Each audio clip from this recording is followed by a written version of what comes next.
What you're about to see will change how you think about the psychology of wealth. Why money disappears. Stay with ऐसा us. था, अच्छी नौकरी थी, फिर भी एक दिन सब कुछ गायब हो गया।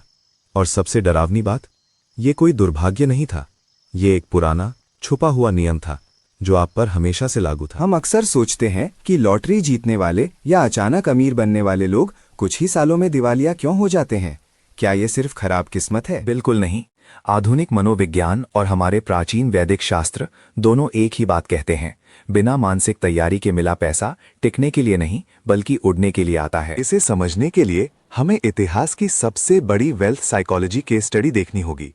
देवराज इंद्र की कहानी, जो स्वर्ग के राजा थे लेकिन रातों रात सड़क पर आ गए। विष्णु पुराण के अनुसार जब इंसान सफलता के शिखर पर होता है तो वो गॉड कॉम्प्लेक्स का शिकार हो जाता है। इंद्र के साथ भी यही हुआ। अहंकार ने उनकी बुद्धि भ्रष्ट कर दी। महर्षि दुर्वासा ने उन्हें श्री यानी समृद्धि की एक दिव्य पुष्पमाला भेंट की, लेकिन सत्ता के नशे में चूर इंद्र ने उसे अपने हाथी ऐरावत के मस्तक पर फेंक दिया। हाथी ने उस माला को पैरों तले कुचल दिया। ये सिर्फ एक फूल का अपमान नहीं था, ये कृतघ्नता थी।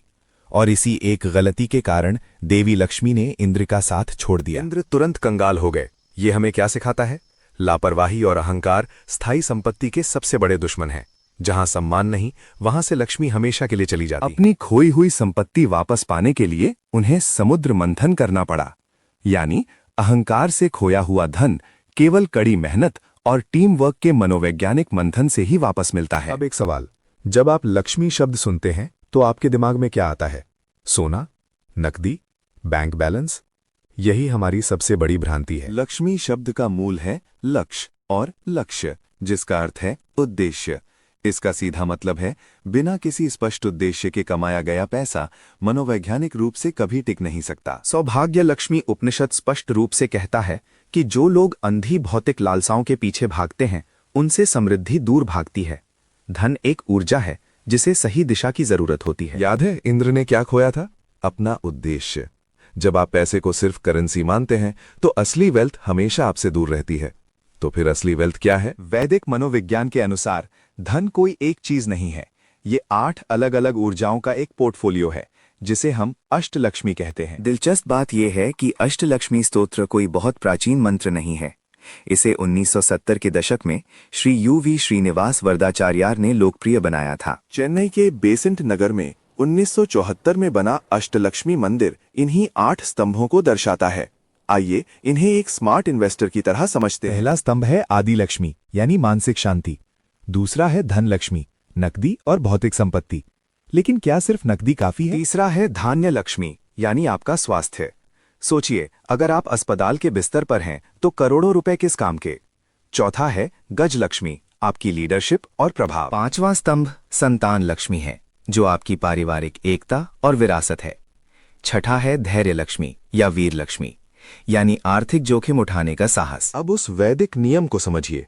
अगर आपके पास धन, पैसा है, लेकिन विद्या, ज्ञान या धैर्य, साहस नहीं है, तो क्या होगा? वो पैसा बहुत जल्दी नष्ट हो जाएगा। ये ठीक एक पैर वाली कुर्सी पर बैठने जैसा है। संतुलन बिगड़ेगा और आप धड़ाम से नीचे गिरेंगे। आधुनिक व्यवहार अर्थशास्त्र भी ठीक यही बात कहता है।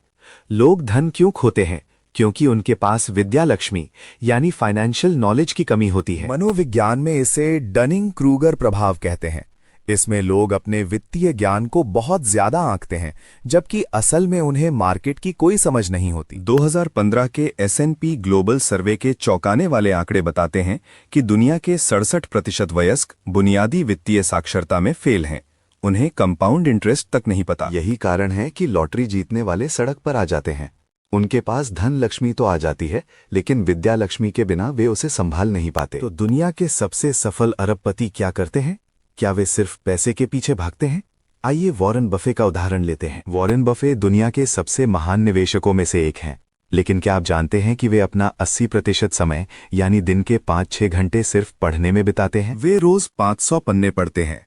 वैदिक नजरिए से देखें तो ये विद्या लक्ष्मी की निरंतर साधना का सबसे बड़ा आधुनिक उदाहरण है। जब आप किसी भी सफल अरबपति को देखते हैं तो वे केवल धन लक्ष्मी पर निर्भर नहीं होते। उनका पोर्टफोलियो 8 स्तंभों का एक बेहतरीन मिश्रण होता है। वे धैर्य लक्ष्मी से कैलकुलेटेड रिस्क लेते हैं, विद्या लक्ष्मी से मार्केट रिसर्च करते हैं और विजय लक्ष्मी से लॉन्ग टर्म सफलता हासिल करते हैं। ये कोई जादू नहीं है, ये सिर्फ ऊर्जा का सही संरेखण है। जब आपके पास ज्ञान, साहस और उद्देश्य होता है तो पैसा खुद ब खुद टिकने लगता है। तो अगली बार जब आप अपनी वित्तीय स्थिति के बारे में सोचें तो खुद से पूछें, क्या मैं सिर्फ करेंसी के पीछे भाग रहा हूं या मैं एक लक्ष्य बना रहा हूं? क्या मेरे पास निवेश करने का धैर्य है? क्या मैं अपनी स्किल्स और ज्ञान को बढ़ा रहा हूं? क्योंकि याद रखिए, लक्ष्मी चंचला है। वे वहीं टिकती हैं जहां उन्हें 8 मजबूत स्तंभों का आधार मिलता है। जब आप इन 8 ऊर्जाओं को साध लेते हैं तो समृद्धि सिर्फ एक घटना नहीं रह जाती, वो आपका स्वभाव बन जाती है। तो बैंक बैलेंस के पीछे भागना छोड़िए और अपनी अष्टलक्ष्मी का निर्माण शुरू कीजिए। असली खजाना आपके भीतर ही है।